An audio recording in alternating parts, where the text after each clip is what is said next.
কি কইছিল বলে আমি কি কইছিল কোন আমারে কইছে সিম ফ্রি। হ্যাঁ এখন আফসার আইডি লাগবো, আফসার আইডি তো নাই, আমারটা খোলা নাই। পরে এলো হেরা নিয়ে গেছে, এলো মনে করুন যে আমার আর হেরে নিয়ে গেছে, দুজন নিয়ে গেছেন। নিয়ে যাওয়ার পরে আফসার ফিঙ্গার দিছি, ফিঙ্গার দেওয়ার পরে জানলা পাসওয়ার্ড আই আফসারের, এটা তো আমরা বুঝি না, নতুন নতুন আইছি বাংলাদেশ থেকে, আমি বুঝি না। মনে করুন জানলো আপনার পরে এলো আফসার আইডির ফিঙ্গার দিছি, ওই আইডির পাসওয়ার্ডটা আমার দেয় নাই।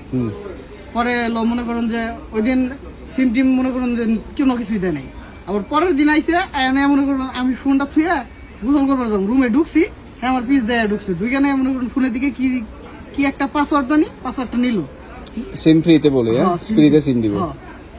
আচ্ছা এখন আপনার নামে দেখেন এখানে এই যে অলরেডি মোবাইলই ফাইবার যেটা, এটা আপনার লাইনের সিম, এটা 1 বছর 2 বছরের কন্ট্যাক্ট থাকে।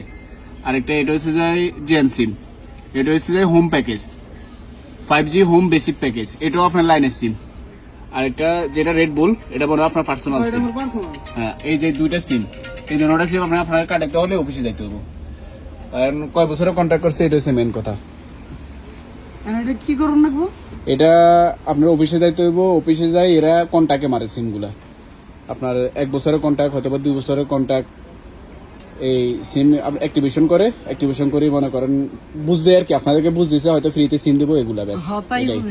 হ্যাঁ কারণ আপনার বোকামি হয়েছে যে আপনি হেরে না চিনি না জানি আপনি অ্যাপসারের পাসওয়ার্ড দিচ্ছেন, ফেস দিচ্ছেন, এই কারণে সিমগুলো ইয়ে করে দিচ্ছে। এখন লাজিম আপনারা এটা কাটে তুলে অফিসে যেতে হবে, কিন্তু অফিসে যে কাটাইবেন কয় বছরের কন্ট্যাক্ট করছে এটা ফার্স্ট টাইম সাইড দেখতে হইব। একদম করেন সৌদিরে ফোন দেন।